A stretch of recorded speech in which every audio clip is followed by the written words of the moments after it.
De la sesión de ahora. Acabamos de revisar, conmigo por lo menos, sodio, potasio, cloro, función tubular en general, vimos calcio, magnesio, fosfato. Entonces vimos de qué manera el túbulo funciona reabsorbiendo todos los solutos. Ahora, las clases que nos quedan son enfocadas a la solución en la que viajan estos solutos. Vamos a ver de qué manera podemos modificar la cantidad de líquido que vamos a reabsorber y la manera en que podemos llegar a concentrar la cantidad de orina que vamos a acabar eliminando. Entonces, ¿qué vamos a revisar en esta sesión? Regulación de la volemia y la osmolaridad. Vamos a ver la excreción de agua y osmolitos. Vamos a ver un poquito sobre los osmoreceptores y vasoreceptores, que ustedes ya los conocen, que los vimos en cardio, y vamos a ver algunas aplicaciones clínicas justamente de los cambios en la volemia. Para partir, en este caso, en caso de un cuadro de SIAD, ¿qué es el SIAD? Es una enfermedad conocida como síndrome de secreción inadecuada de ADH, en la cual la hipófisis, por alguna razón, empieza a producir cantidades altísimas de ADH. Entonces, ¿qué va a pasar con este paciente? Va a tener un volumen extracelular disminuido, va a tener hipernatremia, vamos a tener hipocalemia o vamos a tener una osmolaridad plasmática disminuida. En este caso, tenemos que ver entonces la ADH. ¿Qué es lo que hace a nivel del riñón? Aumentaría algunos factores que se relacionan con el control de líquidos. Ok, entonces, ¿de qué manera la ADH se relaciona con el volumen extracelular? ¿De qué manera la ADH se relaciona con el balance de sodio, con el balance de potasio y con la osmolaridad plasmática?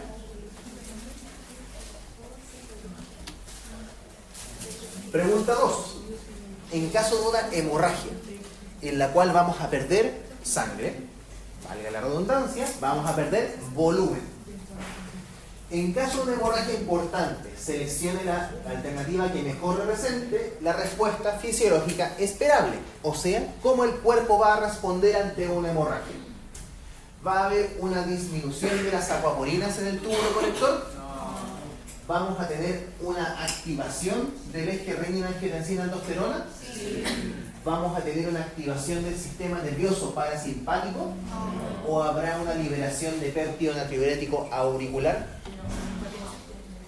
Entonces, ¿de qué manera se relaciona la pérdida de volumen con las acuaporinas? ¿De qué manera se relaciona con el eje renina-angiotensina-aldosterona? ¿De qué manera se relaciona con el sistema nervioso? ¿Y de qué manera se relaciona la pérdida de volumen con el péptido natriurético auricular?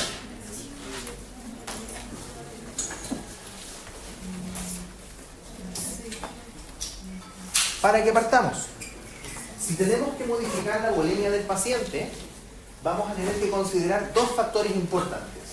Uno es el balance del sodio que está en la sangre del paciente, y el otro es el balance de agua que está en la sangre del paciente. Habitualmente van de la mano, pero tenemos algunas consideraciones especiales. Para el balance del sodio, a través de modificar la cantidad y concentración de sodio, vamos a poder mantener el líquido extracelular y la presión arterial. Y va a depender fundamentalmente del volumen circulante efectivo. Entonces, el volumen circulante efectivo es la mejor manera que tenemos para evaluar el líquido extracelular. Y en este caso, dentro del balance de sodio, los principales factores que van a estar jugando va a ser el sodio, el cloro y el bicarbonato, que nos van a dar la osmolaridad plasmática. Osmolaridad. Mientras que el balance del agua se basa más que nada en la osmolalidad de todo el cuerpo. ¿Por qué? Porque si modificamos el sodio, vamos a modificar fundamentalmente el volumen de líquido que se encuentra dentro de la sangre.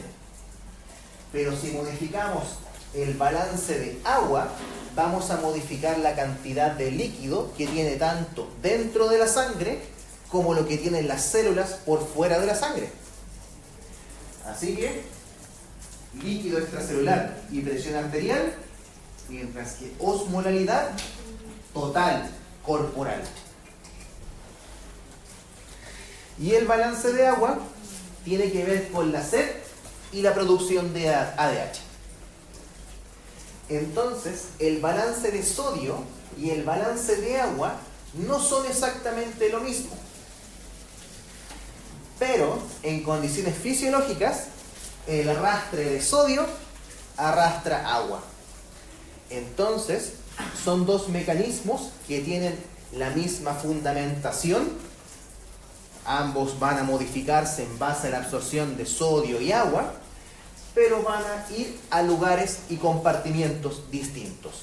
El sodio se va a quedar en el leque, en la sangre, y el agua se va a distribuir por todo el cuerpo. Entonces, balance de sodio y balance de agua. Factores que regulan el balance de sodio y factores que regulan el balance de agua. ¿Ok? ¿Desde dónde los vamos a revisar? ¿Qué detecta el balance de sodio? El volumen circulante efectivo, como ya mencionamos. ¿Qué detecta el balance de agua? La osmolaridad del plasma. ¿Cuáles son los sensores que se van a encargar de pesquisar estas alteraciones? Balance de sodio, fundamentalmente los que ustedes ya conocen. Seno carotídeo, arco aórtico, y vamos a tener también en este caso la arteriola aferente. Por lo tanto, a través de estos sensores vamos a poder modificar la cantidad de sal en nuestro cuerpo. ¿Y de qué manera? Una vez sensada la cambio en la concentración de sal, vamos a modificarla a través de corazón, vasos sanguíneos, modificando la precarga y la poscarga para modificar la presión arterial, y a la larga a través del riñón, modificando la cantidad de sodio que tiene la sangre. Por lo tanto, a corto plazo se afecta la presión y a largo plazo se afecta la natremia. Mientras que el balance de agua se basa en los osmorreceptores que están en el hipotálamo. Su efector va a salir del hipotálamo. Acuérdense de que el hipotálamo está conectado directamente a la neurohipófisis. Y la ADH se produce por la adenohipófisis o la neurohipófisis. Entonces tenemos un mecanismo directo. Desde el hipotálamo directamente se libera a través de la neurohipófisis la ADH. ADH. Y también el hipotálamo va a tener cambios conductuales que van a estimular la sed. La ADH, ¿a dónde actúa? A nivel del riñón. ¿De qué manera actúa? Lo vamos a ver más adelante, pero ustedes ya me mencionaron. Tiene que ver con las acuaporinas. Si aumentamos la ADH, antidiuretic hormone, hormona antidiurética, vamos a evitar la diuresis. Por lo tanto, vamos a bajar la excreción renal de agua. Y por la sed, vamos a tomar agua, lo que va a aumentar la cantidad de agua. Entonces, aumentamos el líquido por la ingesta y por disminución de la excreción de líquido. ¿De qué manera funciona esto? Cuando administramos una carga de sal a un paciente, vamos a tener mecanismos regulatorios en los cuales la ingesta súbita de sal va a generar algo llamado balance positivo de sodio. donde vamos a súbitamente aumentar la cantidad de sodio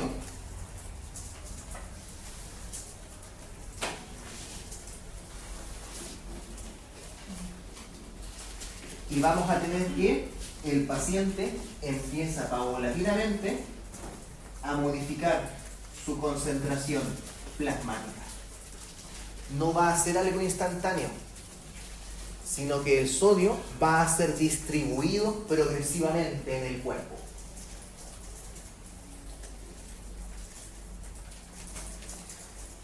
Generando que a la larga, déjenme poner el puntero láser, aumente la concentración.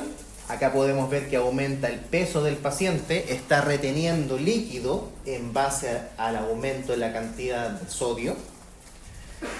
Y con el paso de los días llega a un estado de equilibrio y empieza a regularizar su cantidad de sodio, representado por la disminución en el peso del paciente. Dejó de retener tanto líquido, generando un balance negativo de sodio.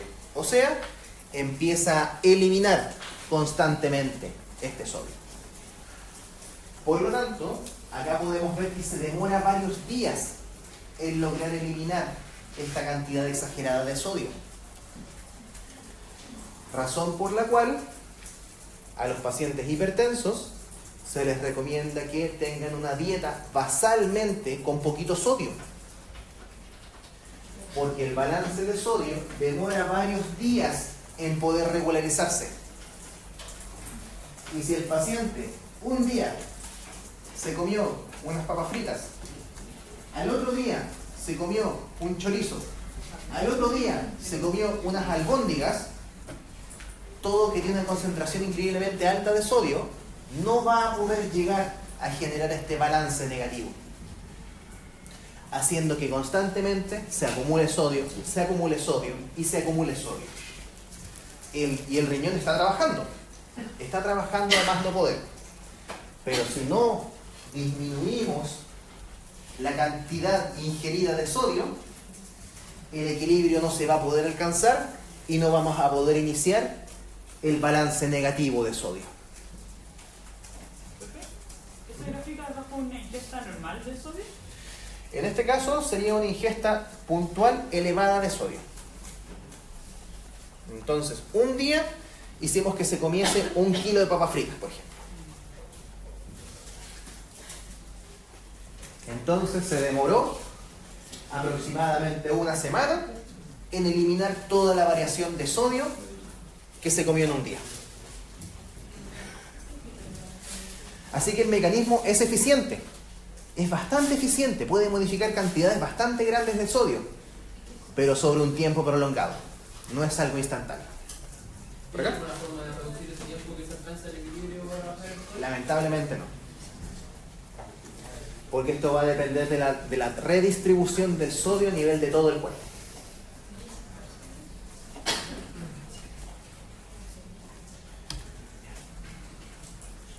¿Cómo podemos regular la bulimia?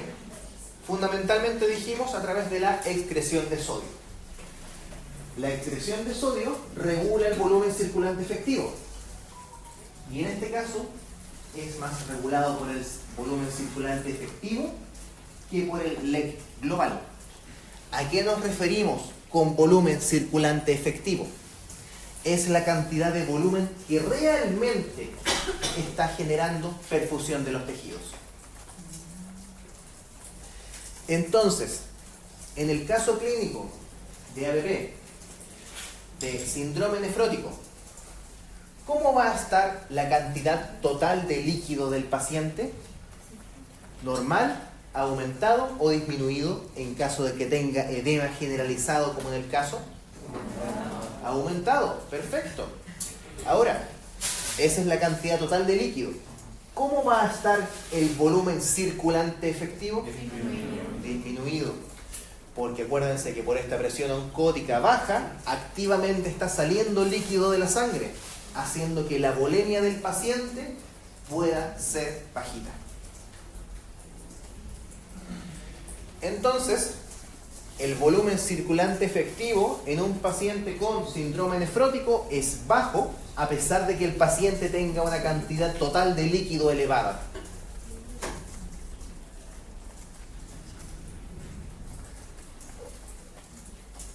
¿Por qué esto es relevante? Porque tenemos algunas enfermedades que activan persistentemente mecanismos que regulan la expresión de sodio, modificando el volumen circulante efectivo, como por ejemplo la hipertensión.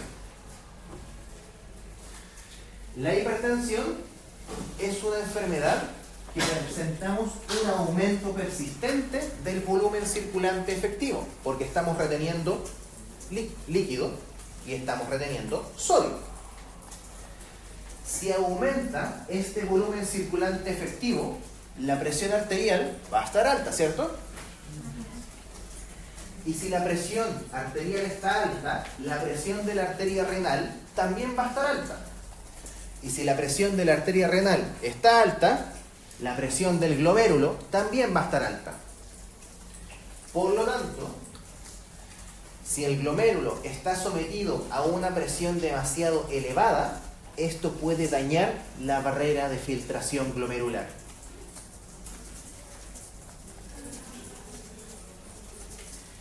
Generando que una de las manifestaciones de la hipertensión sea la proteinuria. Y la proteinuria es un indicativo de daño renal por hipertensión. Entonces, a los pacientes hipertensos, aparte de controlarlos y tomarles la presión, les van a tomar exámenes de sangre. ¿Cuáles exámenes de sangre de control se le toman a los pacientes hipertensos? Albúmina, electrolitos, orina, bien. Se le mide la orina a los pacientes hipertensos. ¿Por qué se le hace un examen de orina a los pacientes hipertensos? Para detectar proteinuria.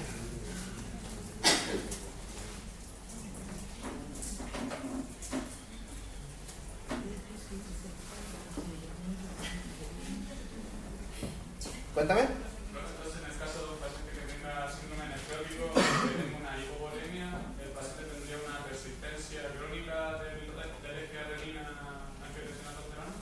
Llamado un paciente con síndrome nefrótico con Underfield, que tiene un volumen circulante efectivo bajo. Algunos pacientes con síndrome nefrótico se pueden manifestar como Underfield, bajo volumen, y presentan un sistema renina-angiotensina-aldosterona elevado, activado constantemente, y otros presentan un síndrome nefrótico con Overfield, que tienen tanto volumen que no saben dónde meterlo.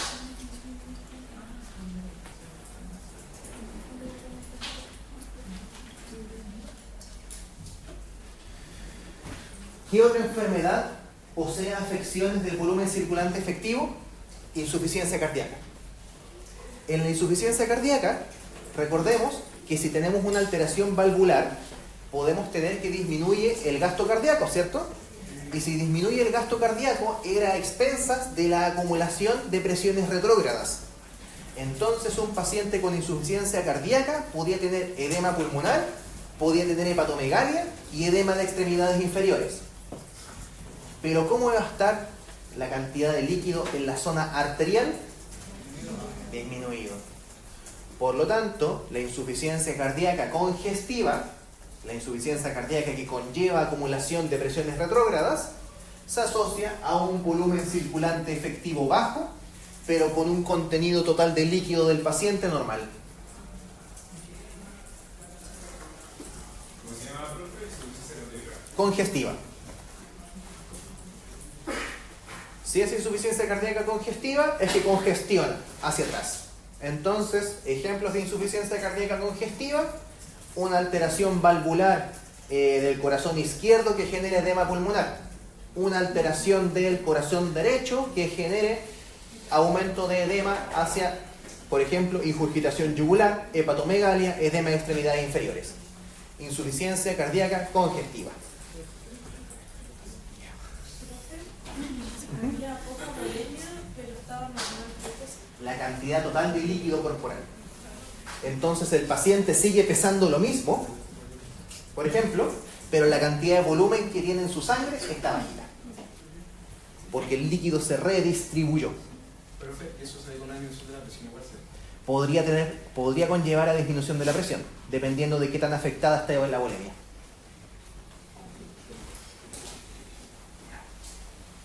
Receptores. Lo mismo que ya habíamos mencionado cuando hablamos de corazón. Receptores de alta presión, receptores de baja presión. Receptores de alta presión tenemos el seno carotidio y el arco aórtico. Y ahora vamos a agregar el aparato yuxtaglomerular. ¿Qué parte del aparato yuxtaglomerular? Especialmente las zonas asociadas a la arteriola renal aferente.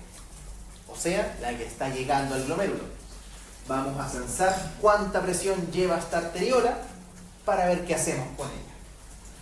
Y receptores de baja presión en las aurículas y en la vasculatura pulmonar, que ya lo revisamos cuando hablamos sobre reflejos pulmonares y modificación de la presión por el corazón.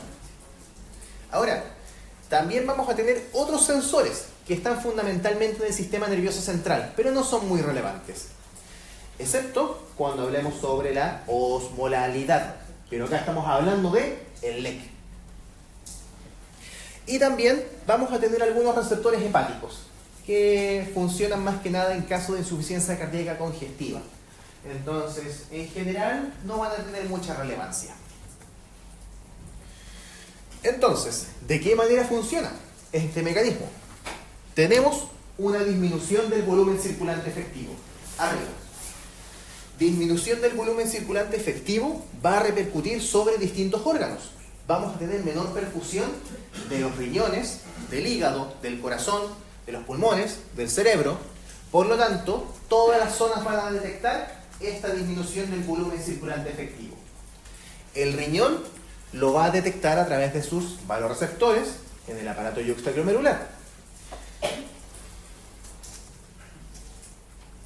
Aparato yuxtaglomerular. El cuerpo lo va a detectar a través del resto de los receptores que estábamos conversando. Arco aórtico, seno carotidio, sistema nervioso central, pulmones y receptores auriculares. Y el corazón también va a censar directamente la cantidad de volumen. ¿Por qué?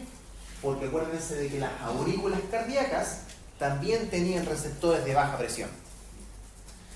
Y las aurículas cardíacas tienen la capacidad para secretar una sustancia bastante importante.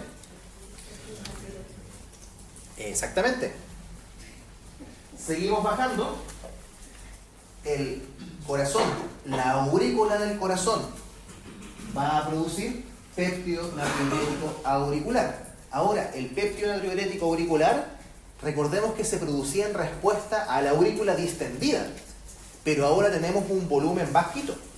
Por lo tanto, vamos a tener una inhibición del péptido natriurético. No se va a estar liberando. Así que vamos a tener que revisar los otros factores. Volvamos al riñón. Aparato yuxtaglomerular. Si censamos una disminución de la cantidad de volemia, vamos a filtrar una cantidad menor de líquido, ¿cierto? Si filtramos una cantidad menor de líquido, ¿qué va a pasar con la cantidad tubular de sodio? Va a disminuir. Y si disminuye la cantidad tubular de sodio, cuando éste llega a las células de la mácula densa, estimulan la liberación de renina por las células granulares. Renina. Renina se eleva, renina activa la angiotensina. Angiotensina 2, recordemos que tenía efectos directos sobre la musculatura, por lo tanto, cambiaba la hemodinamia. Y también la angiotensina activaba la aldosterona, lo que aumenta la reabsorción de sal y aumenta la reabsorción de líquido. Además, en este caso, vamos a tener estimulación de nuestros receptores centrales. Y los receptores periféricos de alta presión van a enviar señales hacia el cerebro. Así que igual van a terminar pasando por el sistema nervioso central. Sistema nervioso central, ¿de qué manera responde? Dos mecanismos fundamentales.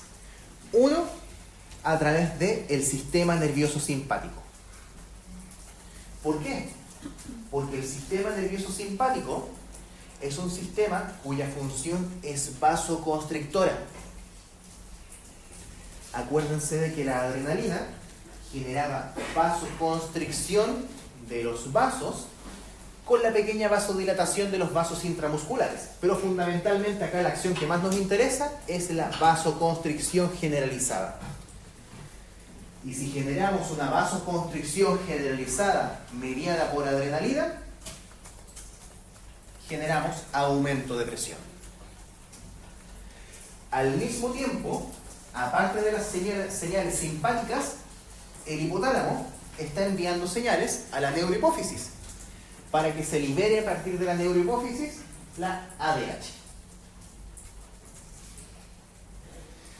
Entonces, a partir de la disminución de la volemia, obtenemos aumento de la angiotensina 2, aumento de la aldosterona, activación del sistema nervioso simpático y aumento de la ADH. 4 mecanismos que individualmente contribuyen a la elevación de la presión. ¿Cuál tenía efecto directo en la musculatura? En este caso, la angiotensina 2 va a tener efecto directamente sobre las células musculares. Y también el sistema nervioso simpático va a ser vasoconstrictor. Entonces, tenemos sistema nervioso autónomo, simpático, angiotensina, vasoconstricción. Aldosterona, reabsorción de sodio, y ADH, evitar pérdida de líquido. O sea, generamos vasoconstricción, reabsorción de sodio y reabsorción de agua. Por allá. Profe, que por ejemplo que el hígado sense de que hay una hipovolemia no estimularía, por ejemplo, a mayor liberación de angiotensinógeno. No afecta directamente al angiotensinógeno, sino que envía señales hacia arriba. No hace efectos a nivel hepático directamente. Todo esto se activan al mismo tiempo, uno tiene preferencia por sobre el otro. Todo se va a activar al mismo tiempo. Ahora, podemos tener un poquito de diferencias dependiendo de dónde estemos analizando. Por ejemplo, si el problema es que se nos bajó la presión porque tenemos una herida acá en el brazo, va a tener que bajar la presión, dar toda la vuelta y después volver a llegar al corazón y ahí lo vamos a detectar. ¿Ya? Entonces se puede tener un poquito de retraso, pero fundamentalmente estos 4 mecanismos funcionan al unísono.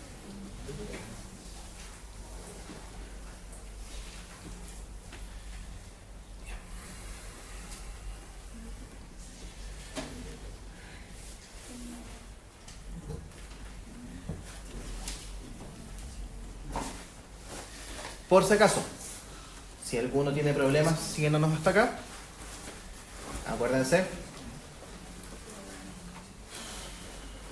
les agrego las explicaciones para que después no tengan problemas para estar estudiando en su casa. Es lo mismo que acabamos de revisar. Ya. Ahora, la ilustración nuevamente del sistema renina-angiotensina-aldosterona, que es lo que ya revisamos en la clase anterior donde hablamos de potasio. Vamos a tener que, debido a los cambios de volumen circulante efectivo, se va a estimular la producción de renina. La renina transforma la angiotensinógeno en angiotensina 1 a través de la ECA se transforma en angiotensina 2, y angiotensina 2 tiene 2 funciones: la vasoconstricción y la estimulación de aldosterona. Una vez que tengamos efecto de angiotensina y aldosterona, disminuye la excreción de sodio, disminuye la excreción de agua.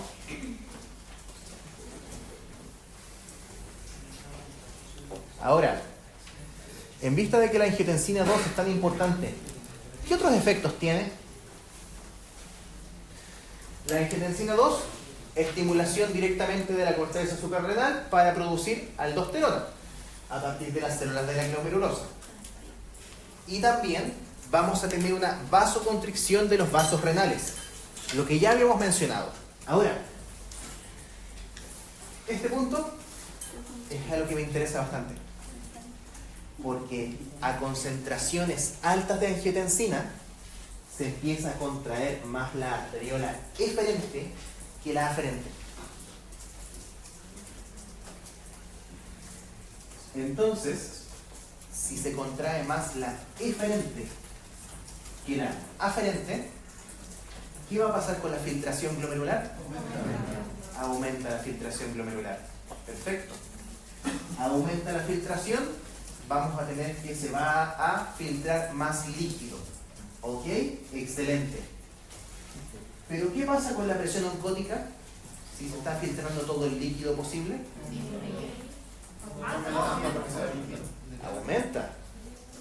Entonces la presión oncótica del capilar peritubular posterior a esta obstrucción tiende a aumentar.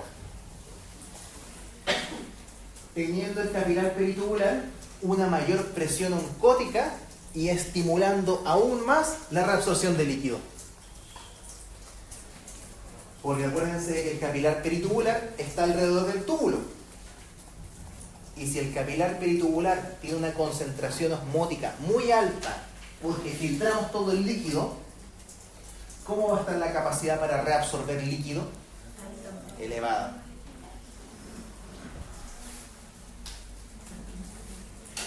Entonces, ahora sí tiene un poco más de sentido porque la angiotensina 2 elevada persistente produce justamente perpetuación del mecanismo hipertensivo. Porque si el capilar peritubular tenía una concentración alta, reabsorbemos mucho líquido, haciendo que disminuya el débito urinario. El débito urinario, haciendo que orinemos menos. Ahora, fundamentalmente la cantidad de orina después va a ser re-regulada por la ADH. Entonces, en este caso, aumentamos la reabsorción de líquido por la contracción de las arteriolas.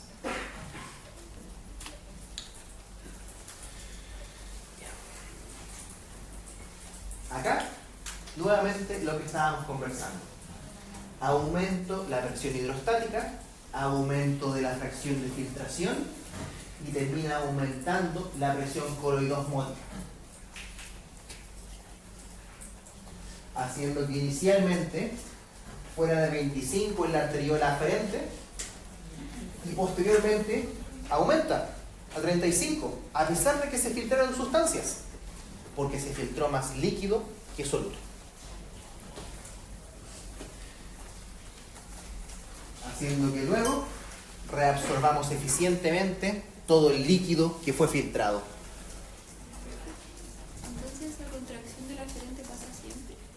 La contracción de la eferente va a pasar fundamentalmente a concentraciones elevadas de angiotensina 2. Acuérdense de que en condiciones normales habíamos mencionado que se contraía más la aferente y la eferente. Entonces, que se contraía tanto la aferente como la eferente. Pero a concentraciones altas se va a contraer más la eferente.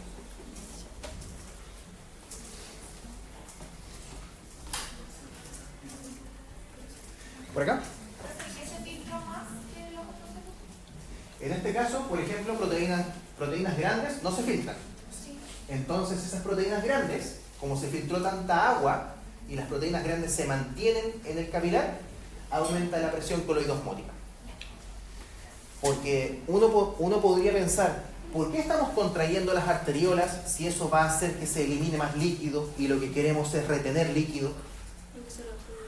Porque se va a reabsorber a nivel del capilar peritubular. Profe, ¿y después de cuánto tiempo de tener un volumen circulante efectivo bajo se produce esto? Esto se produce en pocos minutos a horas.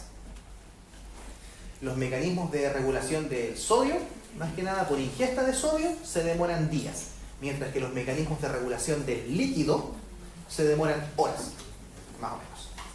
De horas a días, el otro se demora varios días a semanas. ¿Pero ya? Dijo que las concentraciones altas producen esta contracción de la arteria. Ujú. ¿En qué contexto se producen unas concentraciones bajas que produzcan una contracción de la arteria? En caso de, por ejemplo, un sangrado leve. En caso de hemorragia severa, vamos a tener un aumento de la osmolaridad del capilar peritubular para aumentar la reabsorción. Profe, ¿Pero ya? tengo una duda. Sé que es un poco obvio, pero ¿podría explicar un poco a través de la situación cómo sería si, por ejemplo, disminuyera la fracción de filtración? Si por alguna razón disminuyera la fracción de filtración, o sea que se esté filtrando menos soluto, eso afectaría primero que tengamos una menor cantidad de líquido filtrado. Entonces, si tenemos menos líquido filtrado, ¿ya? El líquido va a continuar por el túbulo y va a llegar a activar el sistema renina-angiotensina-aldosterona.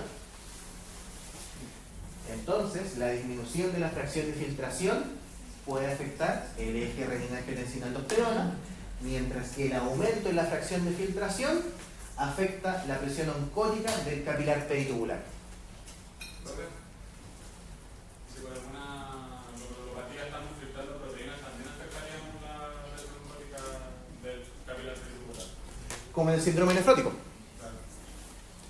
que tenemos una escasa capacidad para reabsorber el líquido, porque ya aparte tenemos tanto líquido que ahí depende de estos mecanismos cuáles son los que preferentemente se activan si tenemos overfill o underfill.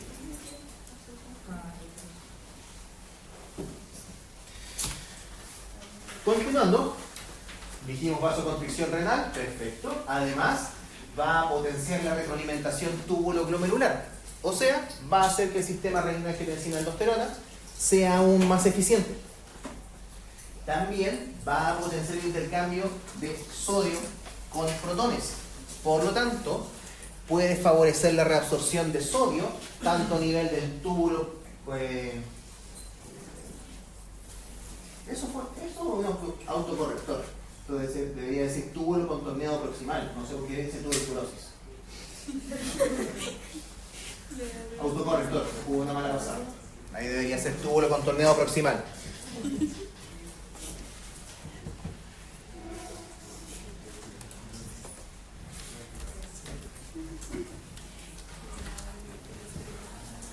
Ahí sí. Ahí sí, el autocorrector está. Ya. TSP, túbulo contorneado proximal, rama ascendente gruesa y en el túbulo colector. Ahora, también la activación persistente del eje renina-angiotensina-aldosterona puede producir hipertrofia renal. Entonces, los pacientes con hipertensión, por ejemplo, van a tener un leve aumento del volumen renal que posteriormente, si la hipertensión no se controla, puede degenerar en atrofia renal. Primero entonces hipertrofia para aumentar su función y después si esta hipertrofia no es suficiente, empieza a generarse daño y se atrofia el riñón.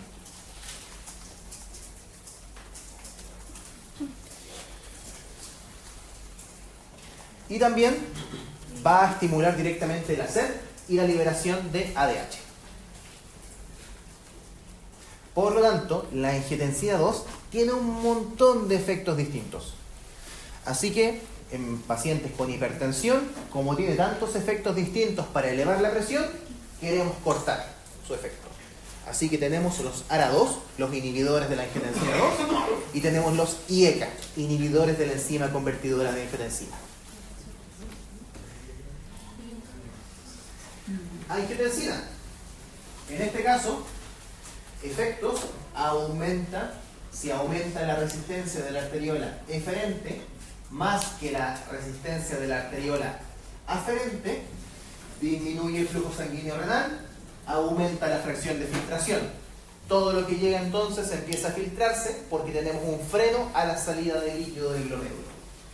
Si aumenta la fracción de filtración, lo mismo que ya habíamos visto, aumenta la presión osmótica del coloide, del capilar peritubular. Si aumenta la presión osmótica del capilar peritubular, aumenta la reabsorción proximal de sodio.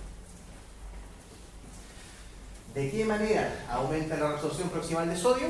Acuérdense de que el sodio, también por vía paracelular, se asociaba a la reabsorción del líquido. Entonces, si el capilar peritubular está arrastrando mucho líquido, también va a arrastrar sodio.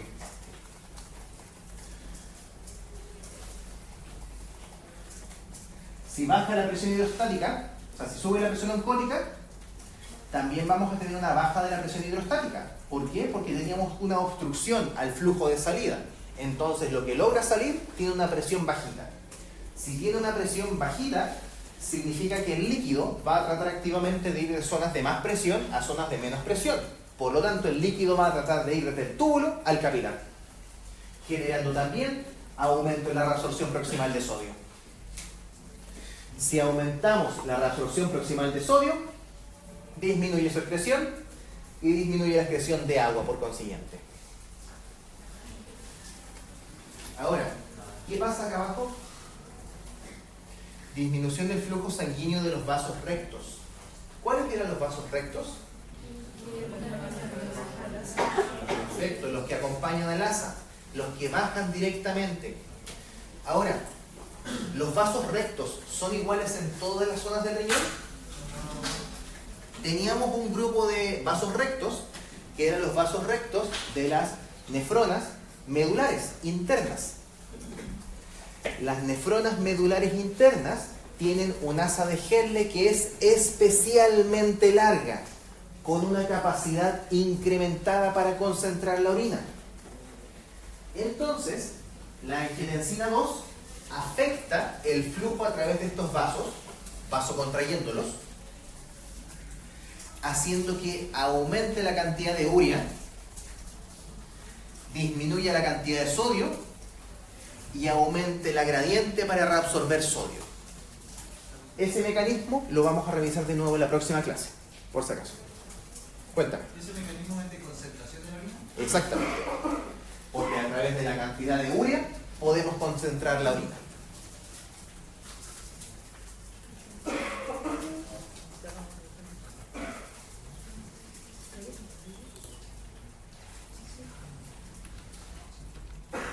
Ahora, ¿qué hace el sistema nervioso simpático?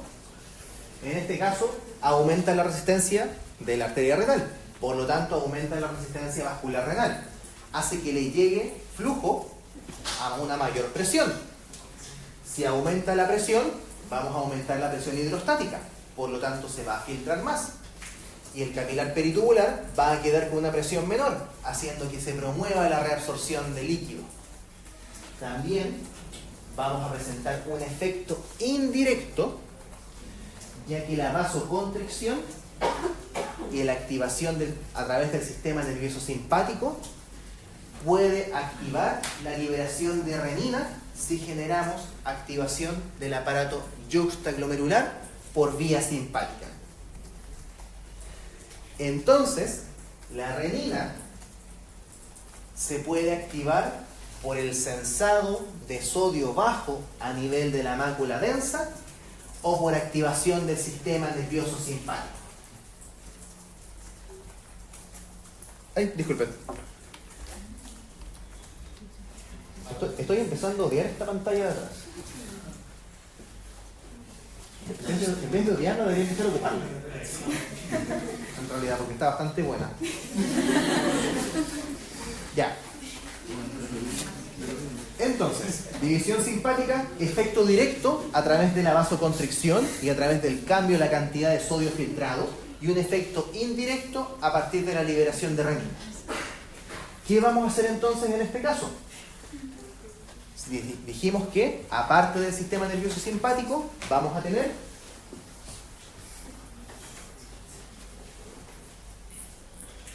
volver. ¿Dónde está? Acá está. ¿Cuál es la que estoy buscando? Acá. Entonces, angiotensina 2, aldosterona, ya revisamos esto. División simpática del sistema nervioso autónomo, ok, lo revisamos. Ahora nos queda ver la función de la ADH. ¿Cuál es la función de la ADH? En este caso, la hormona antidiurética, a mí me gusta más decirle ADH, porque inmediatamente me acuerdo de la función antidiuresis, en vez de decirle arginina vasopresina. Es solamente por gusto personal. Ahora, La hormona antidiurética va a ser sintetizada por el hipotálamo y liberada por la neurohipófisis. Por lo tanto, tiene bastante sentido que tengamos receptores de osmolaridad a nivel del hipotálamo para justamente estimular la producción de ADH. ¿Bajo qué condiciones va a aumentar la ADH? Va a aumentar ante aumentos de la osmolaridad de la sangre y en respuesta a hemorragias severas. Entonces, en caso de que súbitamente cambie la volemia de manera masiva, se va a liberar. Pero habitualmente el mecanismo regulador es más que nada la osmolaridad. ¿Y cuál va a ser la función en este caso de la ADH? La ADH induce la presentación, liberación y generación de acuaporinas. ¿Qué son las acuaporinas? Poros de agua. Permite simplemente que pase agua a través de su estructura. Entonces, en este caso, ¿de qué manera va a funcionar? Tenemos activación. Pero está demasiado elevado. Tenemos entonces activación de nuestro sistema nervioso estimulado por la osmolaridad. Nuestro hipotálamo, a través de los mecanismos de osmorreceptores, va a activarse el núcleo supraóptico que va a estimular la producción de renina, la producción de ADH, la cual va a ser liberada por la neurohipófisis.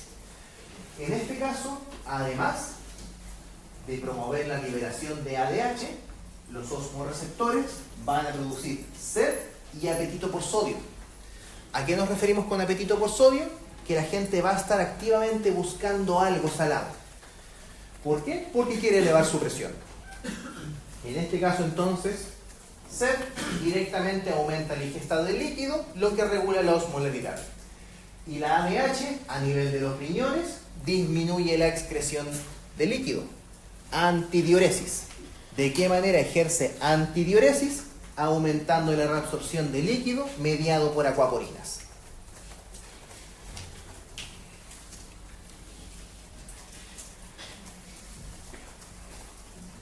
Ahora, una vez aumentamos la cantidad de líquido, podemos regularizar la osmolaridad.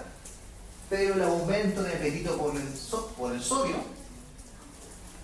puede generar una alteración del volumen circulante efectivo. ¿Por qué? Porque si aumentamos la cantidad de sodio, esto va a elevar nuestra presión, elevando el volumen circulante efectivo, contrarrestando la disminución de volumen circulante efectivo que conllevó, por otro lado, alteración de la osmolaridad. Entonces, los mecanismos de manejo del agua y de manejo de sodio funcionan en paralelo, constantemente. No es que solamente vayamos a tener a veces manejo del agua y a veces manejo de sodio, porque los mecanismos involucrados funcionan tanto a nivel de manejo directo de uno como manejo indirecto del otro. Así que los dos mecanismos van siempre de la mano.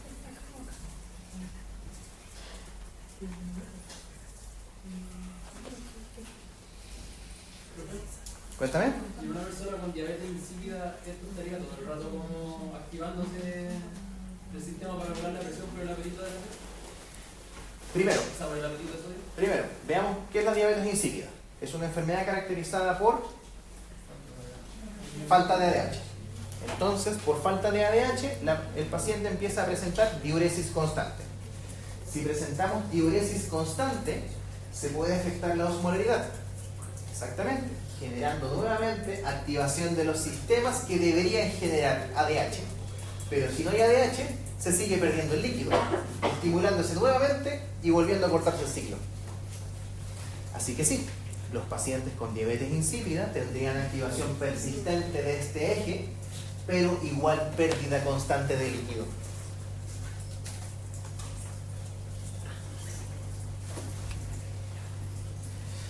¿Qué nos falta? El péptido natriurético. El péptido natriurético se produce y libera directamente desde las células auriculares, los miocitos. En este caso, lo va a liberar en respuesta al estiramiento. Por lo tanto, ante un cuadro de aumento del volumen, aumento de la volemia, se va a liberar el péptido natriurético auricular. ¿Y qué hace el péptido natriurético? Genera natriuresis. Vamos a hacer entonces que se pierda constantemente sodio. Va a generar vasodilatación renal, por lo tanto va a aumentar el flujo sanguíneo hacia la corteza y también la médula. Vamos a tener que se genera un lavado de urea. Este es un concepto importante. Lo van a entender más con la siguiente clase. Pero nosotros necesitamos urea para concentrar la orina.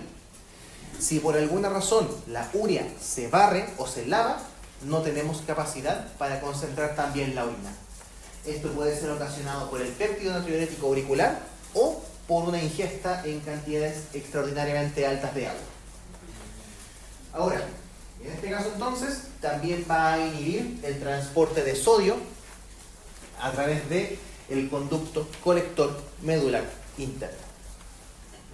Así que el péptido natriurético auricular va a ser el contrario de todos los factores que hemos estado revisando. El péptido natriurético auricular activamente va a querer bajar el sodio y bajar la presión.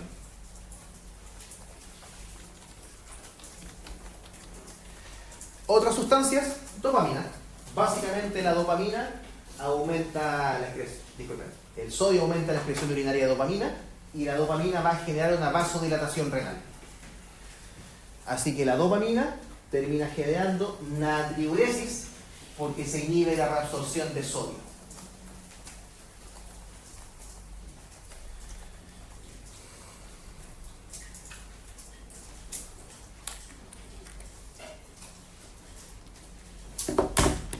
Cuéntame. ¿Pero qué dijo que el sodio aumenta la excreción de...?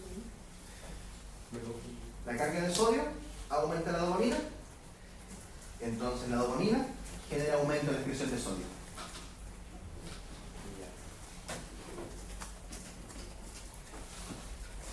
Ahora, el efecto de la dopamina no es algo que vayan a ver ustedes habitualmente, a menos que trabajen como intensivistas o como médicos internistas. ¿Por qué? Porque la dopamina puede ser usada como medicamento o droga vasoactiva.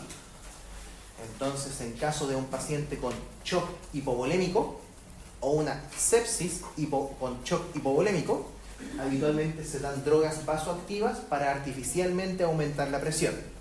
El problema es que algunas de estas drogas vasoactivas pueden aumentar la eliminación de sodio, jugando un poquito en contra para la elevación a largo plazo de la presión.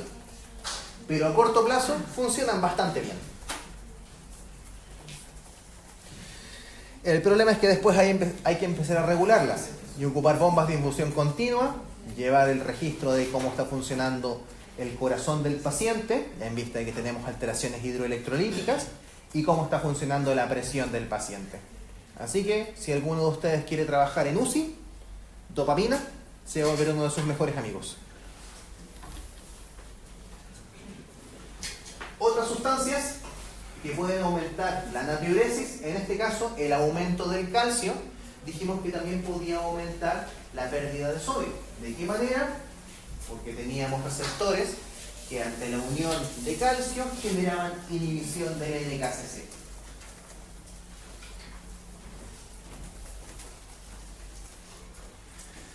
Y también existen algunos medicamentos que son inhibidores de la bomba sodio-potasio, pero que no son muy usados porque no creo que sea muy conveniente bloquear toda la bomba sodio-potasio del cuerpo. Ahora, ¿dónde se pueden encontrar estos inhibidores? Habitualmente en algunos venenos.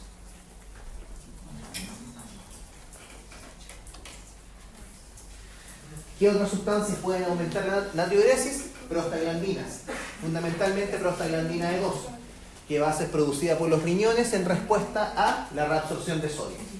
En este caso, ¿qué va a hacer la prostaglandina? Va a inhibir los canales de potasio apicales y vasolaterales, fundamentalmente frenando la actividad del dipolo de membrana, generando alteración en la reabsorción de sodio.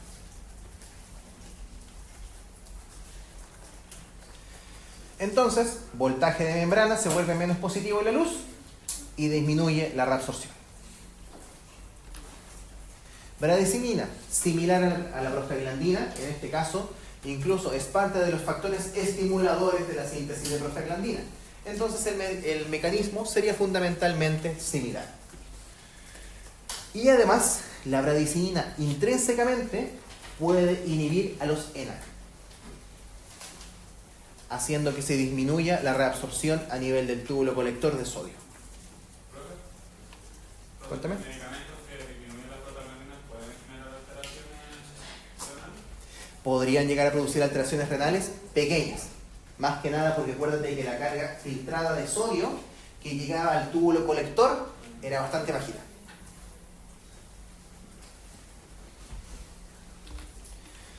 Ya. En este caso entonces, acá tengo un gráfico que muestra cómo la osmolaridad del plasma repercute sobre la liberación de ADH. Y esto está modulado de acuerdo a la cantidad de volumen corporal que va a tener el paciente. Entonces, si tenemos mucho volumen y mucha osmolaridad, vamos a tener poquita activación de la ADH, porque a pesar de que tengamos mucha osmolaridad, también tenemos mucho volumen. Y la función de la ADH era captar este volumen. Versus cuadros donde tengamos muy poquito volumen, pequeños cambios en la osmolaridad van a producir grandes cambios en la liberación de hormona antidiurética.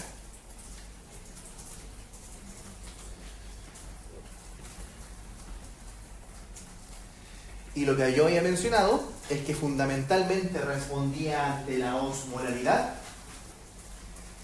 y respondía ante los cambios de volumen en caso de hemorragias severas, o sea, de pérdida importante de volumen.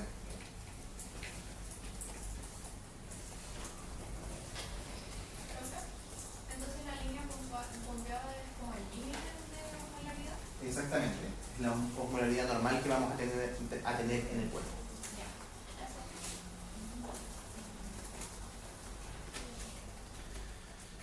Entonces, en condiciones normales, en euvolemia, no deberíamos tener actividad de la ADH.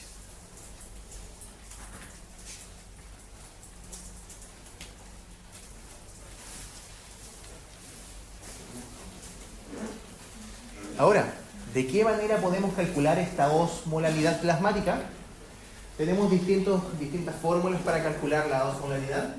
Tenemos la fórmula principal que viene más que nada del sodio más el potasio más la glucosa más el BUN, o en las fórmulas simplificadas donde como el potasio tiene una concentración plasmática tan bajita, se basa simplemente en el sodio.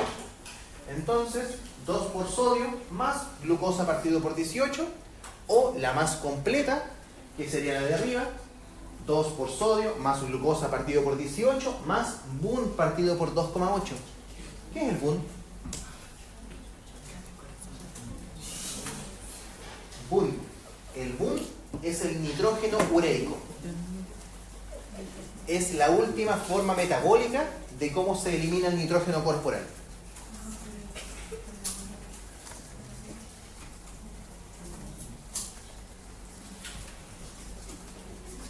Entonces, el BUN depende del metabolismo del nitrógeno, que depende del metabolismo de las proteínas.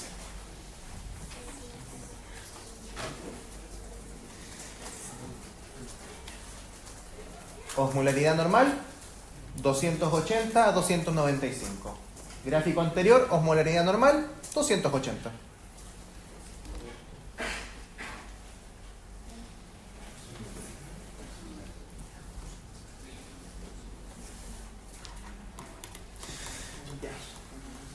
¿Dudas hasta acá, chicos?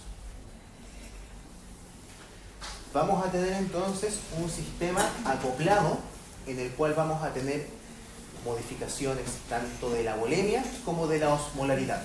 Algunos mecanismos funcionan más ante cambios de volemia y otros funcionan más ante cambios de osmolaridad. Pero ambos van a terminar generando cambios tanto de la volemia como de la osmolalidad, ya sea de manera directa o de manera indirecta. Entonces, de ahí sacamos que el sodio va de la mano con el agua. Lo que hemos estado hablando todo el tiempo, ahora tiene su justificación. Esta lámina la incluí solamente en caso de que alguno necesite el recordatorio justamente donde se origina la antidiurética, donde vamos a tener el núcleo paraventricular y el núcleo supraóptico del hipotálamo, que van a sintetizar la antidiurética y va a posteriormente ser trasladada hasta la neurohipófisis para ser posteriormente liberada.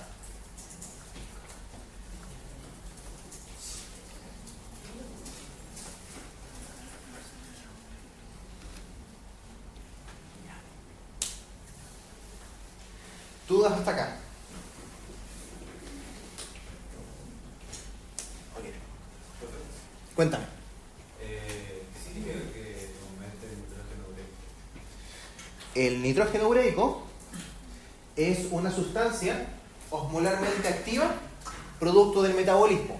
Entonces es bastante parecido a la creatinina, solamente que la creatinina no tiene osmolaridad activa. Ahora, en este caso, el nitrógeno que nosotros ingerimos va a tener que ser eliminado por algún lado. La mayor parte es eliminado a través de la orina.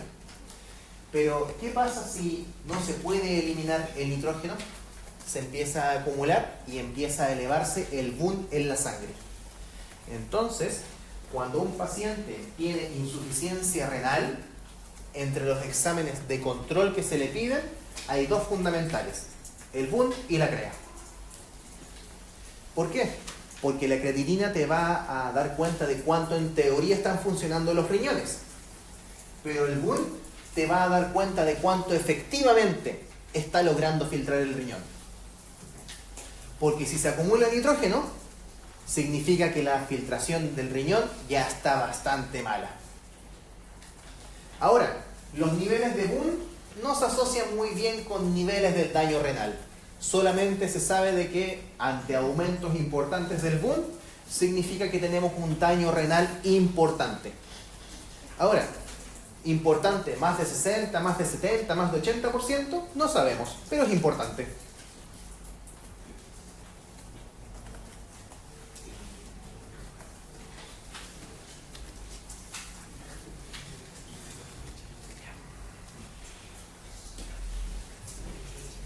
Entonces, en caso de un SIAD,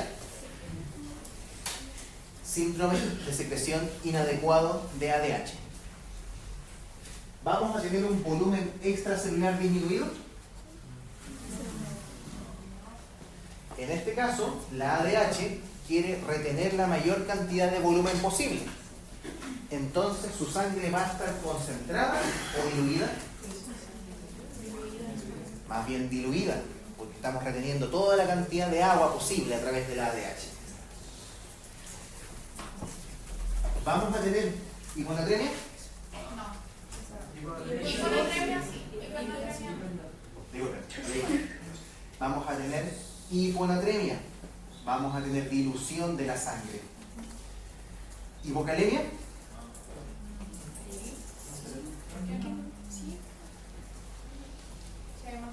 Sí, o que se está reteniendo sólido a expensas del potasio, ¿no? Ya. Ahora, el sodio es el principal ion extracelular, ¿cierto? ¿Y el potasio?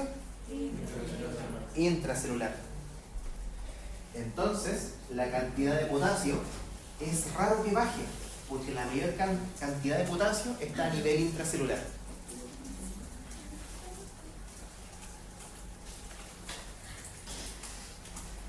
Osmolaridad plasmática disminuida, porque vamos a estar diluyendo los componentes de la sangre. Entonces la calemia bajaría insignificantemente. Exactamente.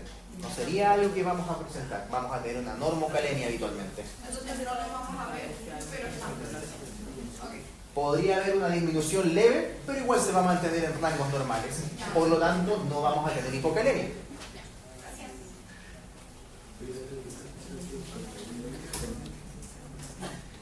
Pregunta 2. En caso de una hemorragia importante, seleccione la alternativa que mejor represente. ¿Qué va a ocurrir en caso de una hemorragia importante? ¿Habrá una disminución de las acuaporinas del túbulo colector? Aumento de las acuaporinas. ¿Se activará el eje renina-angiotensina-aldosterona? Sí. Bien, se va a activar. Eso ya lo tenemos interiorizado. ¿Y el sistema nervioso parasimpático va a estar jugando? Simpático. Excelente. ¿Y habrá liberación del péptido natriurético auricular? Se inhibe la liberación. Perfecto. Chicos, algo que les quiero destacar. ¿Con qué partimos esta clase? Partimos haciendo unas preguntas, pero por sobre esta pregunta yo dije otros conceptos. Ustedes pueden aprender simplemente a contestar la pregunta y elegir la alternativa correcta. Pero más que eso, lo que a mí me interesa con estas preguntas iniciales que hacemos es que sepan por qué las demás no están correctas. Entonces, en este caso, dentro de la sesión, ¿qué es lo que yo destaqué? Destaqué la función de la ADH. Destaqué la función de la ADH sobre el volumen, la liberación, y destaqué la función de la ADH sobre la osmolaridad. Entonces, lo que ustedes tienen que recordar de esta sesión son las funciones de la ADH, tanto a nivel del volumen circulante efectivo como a nivel de la osmolaridad plasmática. Tienen que saber de qué manera la ADH repercute sobre los electrolitos.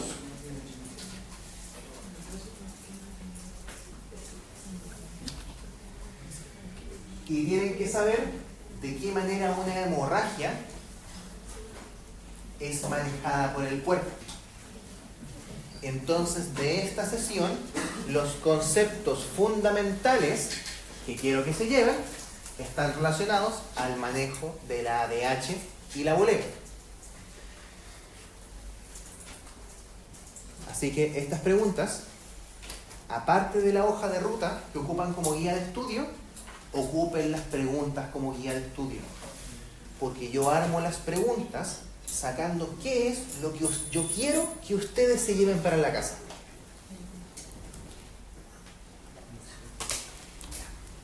Ya, chicos. Vamos hasta las 11:15, hasta las 11, no, 15 minutos, hasta las 11:20 y seguimos.